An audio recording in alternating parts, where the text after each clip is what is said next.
So good morning all. Today we are going to start the next topic, that is properties of determinant. Determinant की properties हम लोग start करने जा रहे हैं. In the previous lecture we have started for the solution of the determinant. Determinants को हम लोग solve किस तरह से करते हैं, different methods क्या है इसको solve करने के, उसके बारे में हम लोगों ने पढ़ा था.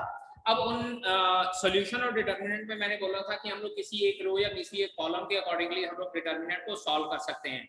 बट जो ये प्रॉपर्टीज ऑफ डिटर्मिनेंट है, ये properties of determinants helps us to solve the determinant in a shortcut way.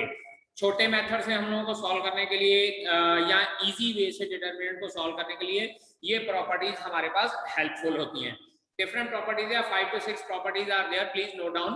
First property जो हमारे पास है, फर्स्ट प्रॉपर्टी वो ये होती है कि if each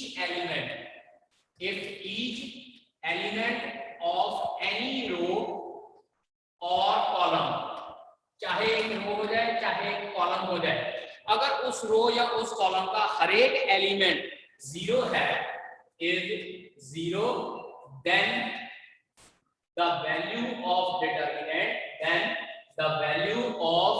determinant is equals to zero.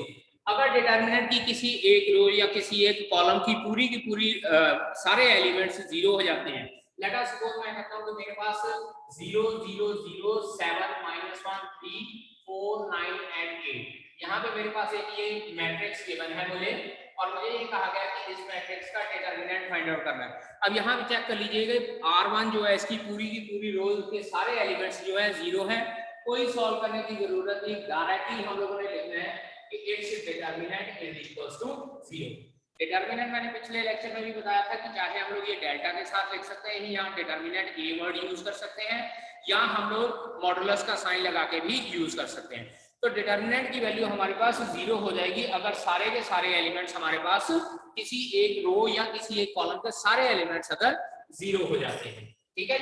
अब इसके बाद सेकंड हमारे पास प्रॉपर्टी आती है डिटर्मिनेंट की. Second property, if all the elements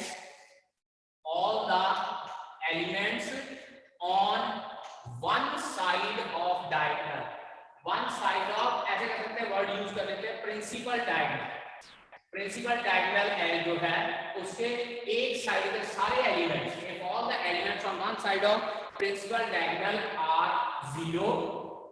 मान लीजिए हमारे पास कोई मैट्रिक्स कैपिटल ए है इस तरह से 1 7 6 0 3, इसको लिख लेते हैं -4 0 0 एंड 6.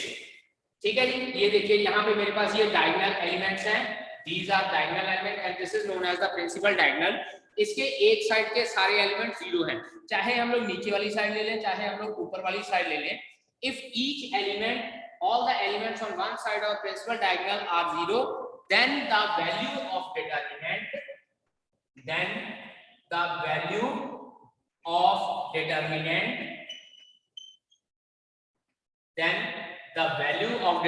इसका जो डिटरमिनेंट होगा, then the value of determinant is the product of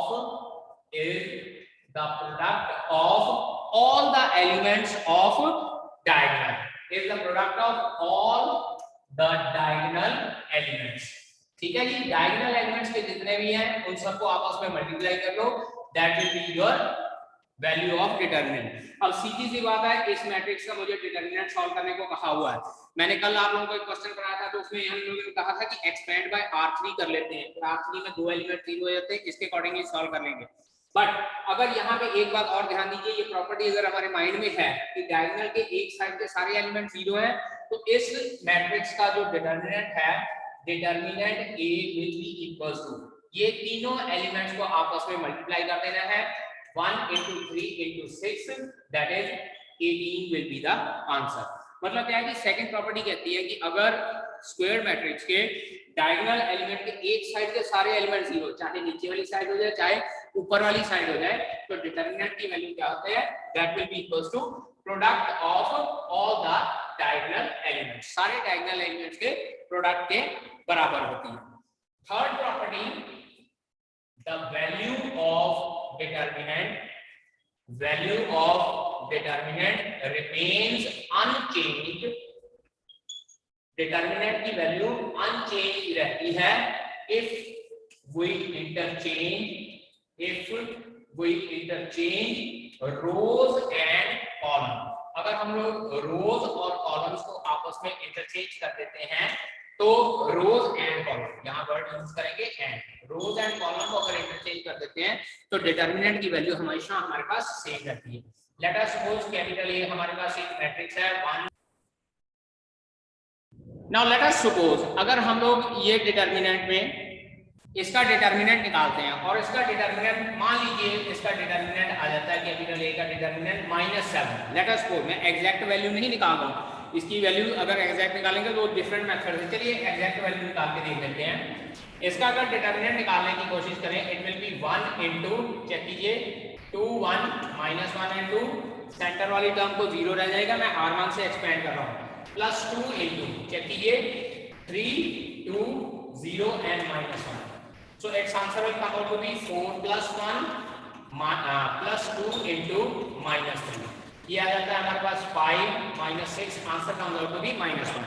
अब यहाँ पे ये इस डिटरमिनेंट की वैल्यू -1 आई है, यहाँ पे मैं लिख देता हूँ डेल्टा इज इक्वल्स टू -1। अब इस प्रॉपर्टी के अकॉर्डिंगली अगर हम लोग रोज और कॉलम्स को आपस में इंटरचेंज करते हैं, if rows and columns are interchange, तो अब हम लोग क्या करेंगे, रोज और column, let us consider, natural सी बात है, मैट्रिसेस के चैप्टर में पढ़ा है, अगर हम लोग रोज और कॉलम को इंटरचेंज करते हैं तो हमारे पास ट्रांसपोज मैट्रिक्स आ जाती है। इसको लिख सकते हैं 1 0 2, दिस इज 3 2 1 एंड 0 -1 एंड 2। अब चेक कीजिए, मैंने रोज और कॉलम को इंटरचेंज कर दिया। अब इसका डिटरमिनेंट फाइंड आउट करना चाहता हूं मैं, determinant of A transpose. First row के अकॉर्डिंगली फिर से सॉल्व करते हैं, 2 -1 1 2, और उसके बाद सेकंड रो के accordingly -3 into 0 -1 2 and 2। Now see here, third one 0 रह जाएगा, उसको सॉल्व करने की जरूरत नहीं। अब इसको अगर सॉल्व करते हैं तो यहाँ पे देखिएगा मेरे पास आंसर आता है 4 + 1 -3 इनटू, ये हमारे पास प्लस का 2 रह जाता है क्योंकि 0 + 2, और चेक कर लीजिए 5 - 6, अगेन आंसर इज -1। तो इसका मतलब क्या है कि अगर डिटरमिनेंट में हम लोग रोज और कॉलम को आपस में इंटरचेंज कर देते हैं, then our answer remains the same. Determinant हमारा बेटा सेम रहता है, उसकी वैल्यू चेंज नहीं होती है, ठीक है। फोर्थ प्रॉपर्टी ऑफ डिटरमिनेंट, जो प्रॉपर्टी डिटरमिनेंट की है उसमें फोर्थ प्रॉपर्टी है, इफ एनी टू रोज और columns are interchange,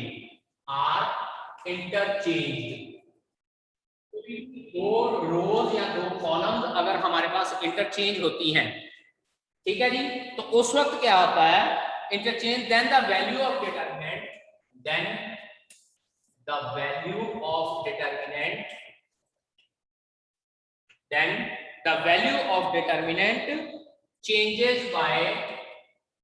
changes by minus sign।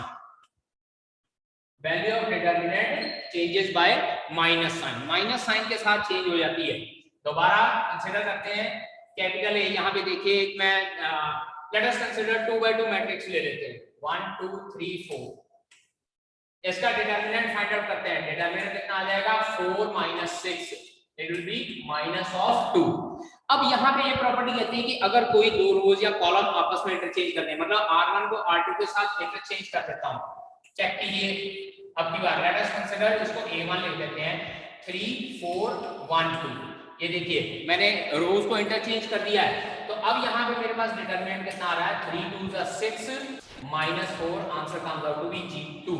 Check कर लीजिए, यहाँ पे माइनस के साइन के साथ चेंज हो गया है। अब ये प्रॉपर्टी को हम लोग जनरलाइजेशन के तौर पे भी यूज कर सकते हैं। अब ऐसे यहाँ पे मैंने एक बार रोज को इंटरचेंज किया तो मेरे पास माइनस का साइन आ जाता है, लेकिन अगर हम लोग दो बार इंटरचेंज करते हैं तो दो बार माइनस का साइन आ जाता है। अगर सपोज यहाँ पे मेरे पास एलिमेंट्स हैं A B C D E F G H and I। Just giving example, late us suppose इसका जो डिटरमिनेंट है उसको हम लोग डिटरमिनेंट A लिख देते हैं, it's determinant is determinant A। मैं क्या करता हूँ, दो रोज को इंटरचेंज कर देता हूँ, D E F A B C and G H I। देखिए मैंने एक बार इंटरचेंज कर दिया, तो अब की बार मेरे पास क्या आ जाएगा, माइनस ऑफ डिटरमिनेंट A। लेकिन इसी को मैं फर्दर एक बार फिर से इंटरचेंज कर देता हूं। लेट अस सपोज मैं सेकंड रो थर्ड रो को आपस में इंटरचेंज कर रहा हूं। This is equals to D E F, यहां जी एच आई और यहां ए बी सी लिख रहा हूं।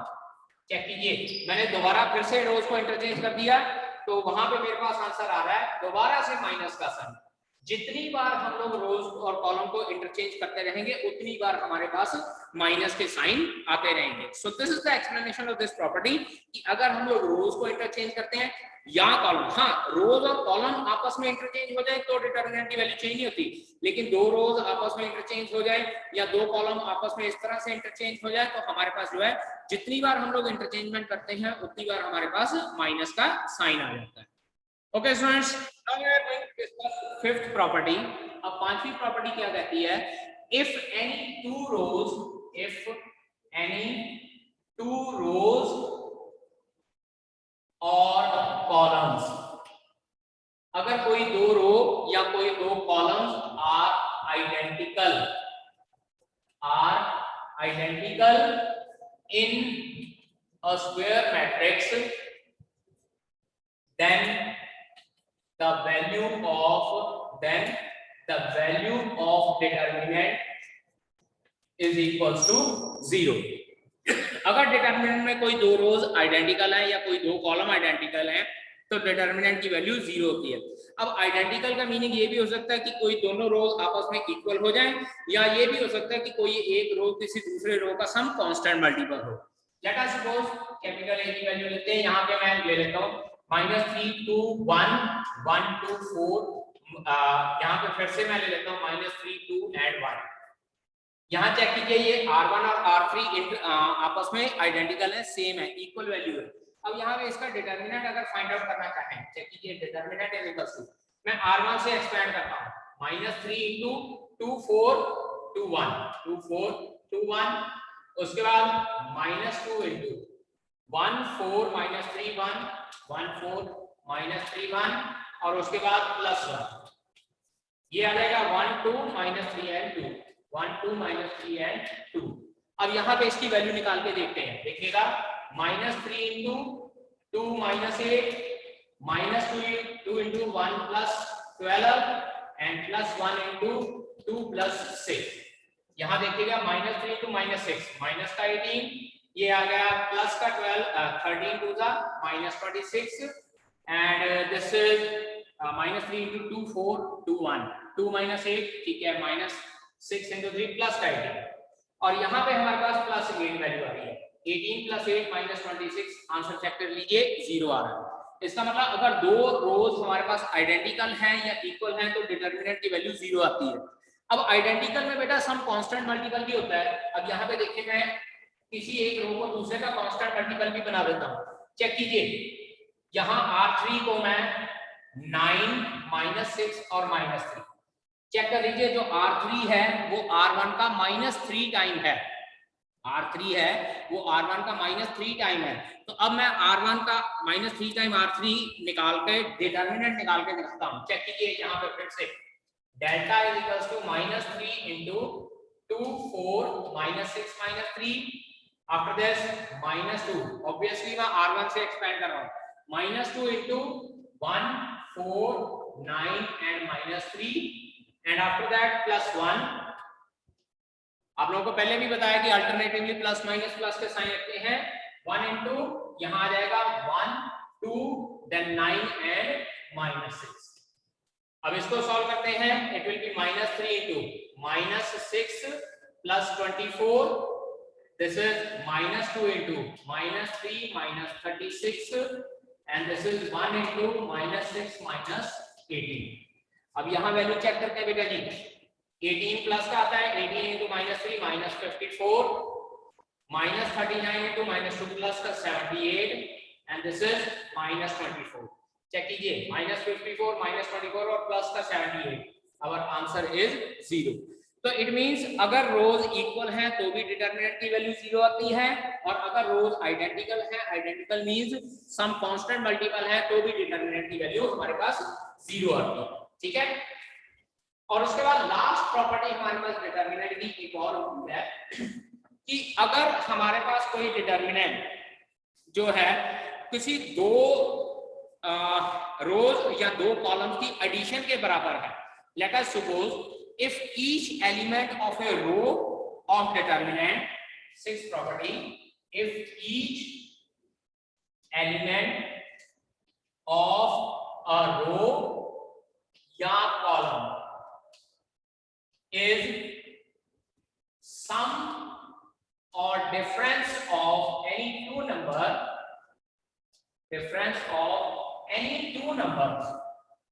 कोई दो नंबर्स का एडिशन और सब्ट्रैक्शन है, अगर हर एक element any two numbers, then the value of determinant is, then the value of determinant, या you can say that then we can separate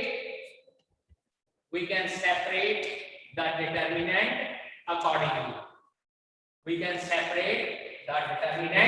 accordingly. अब accordingly मतलब क्या है? Let us suppose, अब यहाँ पे देखिए बेटा जी, कैपिटल A मेरे पास एक मैट्रिक्स है जिसमें मैं लिख रहा हूँ A1 plus A2, B1 plus B2, C1 plus C2. इसके बाद यहाँ पे मैं A3, B3, C3, इसी तरह से A4, B4, C4. ये देखिए पूरी की पूरी रो दो एलिमेंट्स का सम है, तो मैं इसको जो डिटरमिनेंट A है इसको तोड़ के दो डिटरमिनेंट बना सकता हूँ. First one will be containing first element only, A1, A3, A4. This is B1, B3, B4, C1, C3, C4 and then plus sign, क्योंकि जो बीच में साइन होगा वही साइन हम लोग यहाँ पे डालेंगे, प्लस का sign. After that A2, A3, A4, B2, B3, B4 and then C2, C3 and C4. और उसके बाद फिर ये दोनों डिटरमिनेंट्स को हम लोग सेपरेटली सॉल्व कर सकते हैं. ठीक है. Seventh property is if any one row और column is multiplied or divide with some constant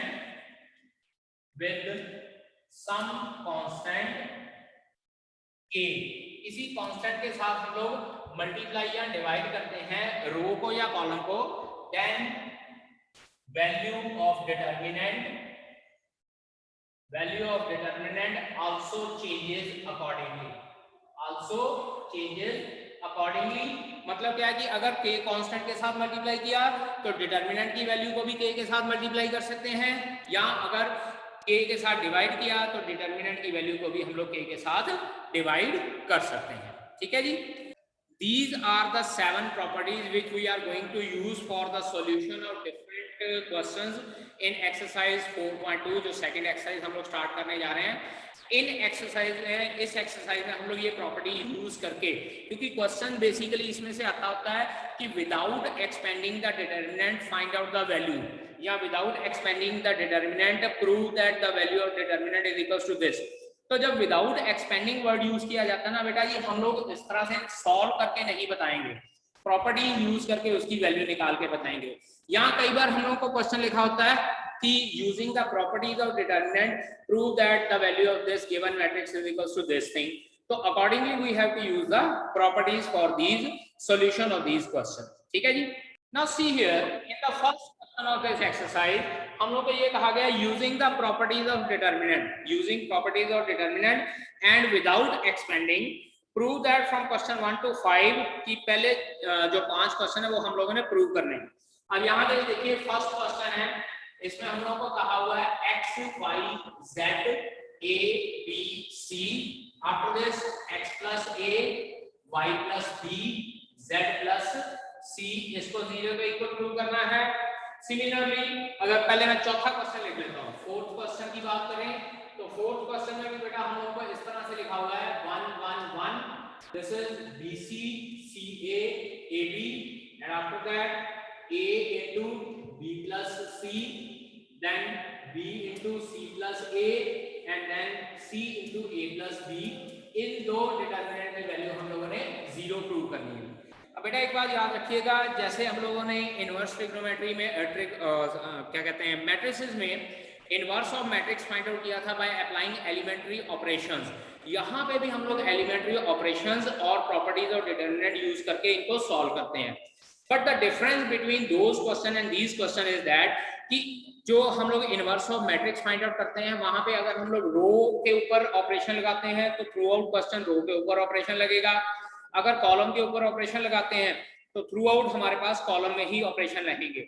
लेकिन डिटरमिनेंट के केस में ऐसा कुछ नहीं है, हम लोग रो के ऊपर भी ऑपरेशन लगा सकते हैं और कॉलम्स के ऊपर भी ऑपरेशन लगा सकते हैं। This is up to our own choice कि हम लोग किस तरह से ऑपरेशन लगाना चाहते हैं। और एक ही क्वेश्चन में हम लोग रो के ऊपर एज वेल एज कॉलम के ऊपर ऑपरेशन लगा सकते हैं। लेकिन मैट्रिसेस में जहां inverse of matrix bye linear transformation या लीनियर ऑपरेशन करना है वहां पे सिर्फ एक ही यूज होगा।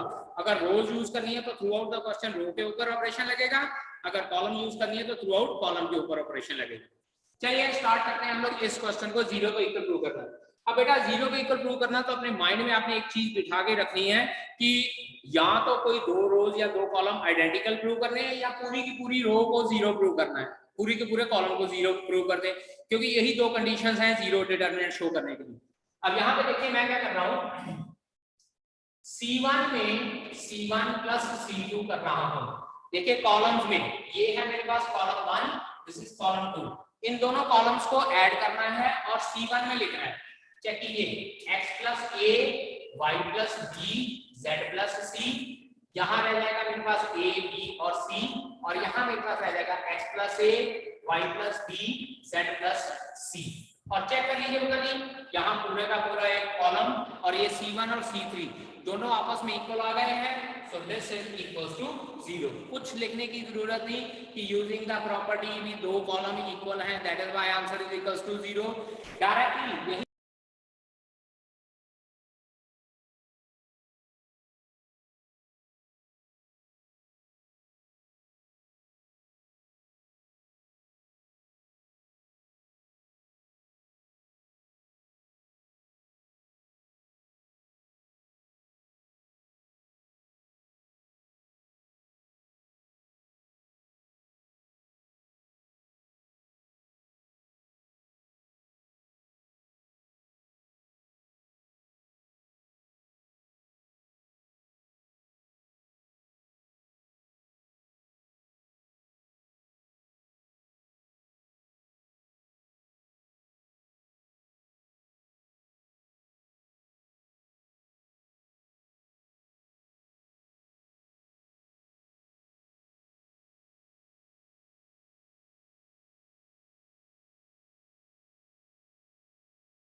नाउ सी हियर, अगर हम लोगों ने इसको जीरो प्रूव करना है तो इसके लिए क्या करना होगा, 1 1 1 BC CA AB।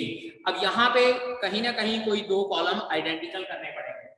चेक कीजिएगा यहाँ पे देखिए, पहले मैं कुछ नहीं कर रहा हूँ, as it is 1 1 1 BC CA AB and this is AB plus AC, BC plus AB, AC plus BC। ठीक है जी, यहाँ पे मेरे पास इस तरह से मैंने अंदर मल्टीप्लाई कर दिया। अब इसके बाद देखिएगा C3 में मैं कर रहा हूँ बेटा जी C2 plus C3, third column में मैं दोनों को ऐड कर रहा हूँ, दोनों कॉलम्स को। चेक कीजिए क्या आंसर आएगा, 1 1 1 it is BC CA AB and after that जब ये तीनों दोनों कॉलम ऐड होंगे यहाँ आ जाएगा AB plus BC plus AC।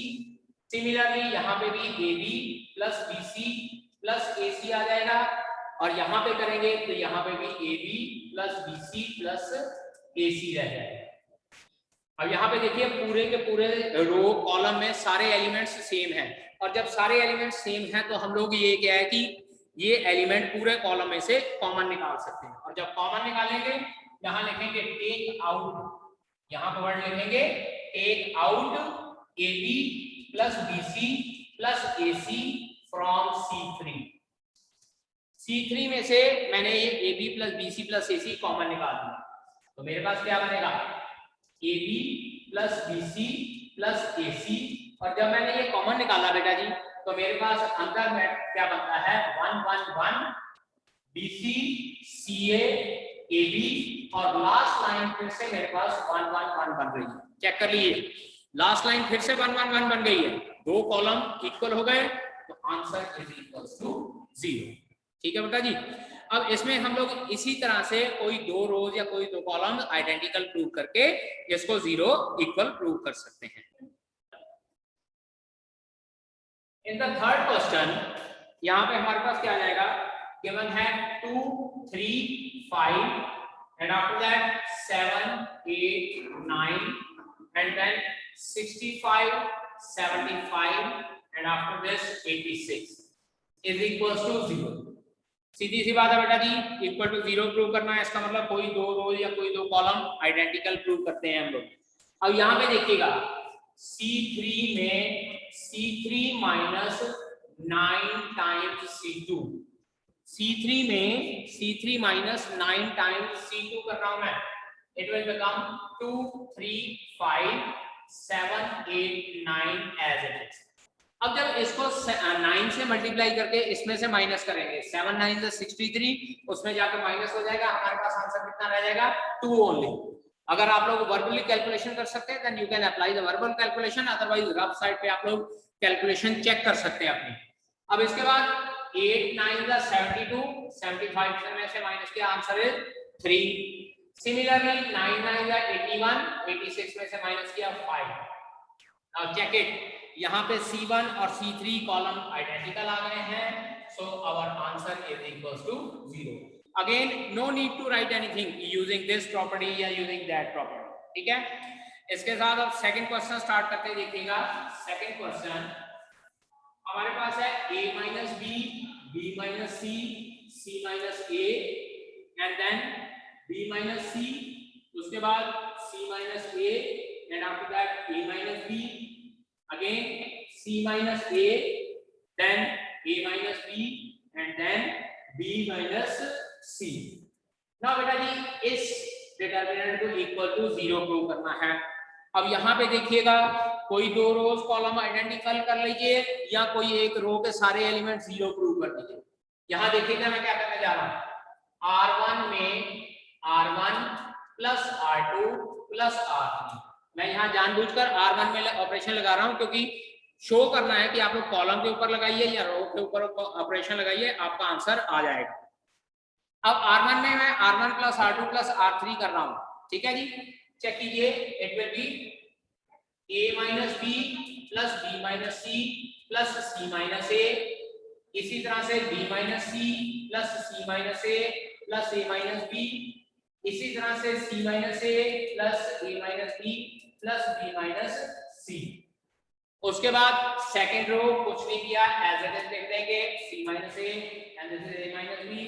Third row as it is लिख देंगे c minus a minus b and b minus c। अब यहाँ चेक कीजिए, minus b plus b cut गया, minus c plus c cut गया, प्लस का a और minus a cut गया।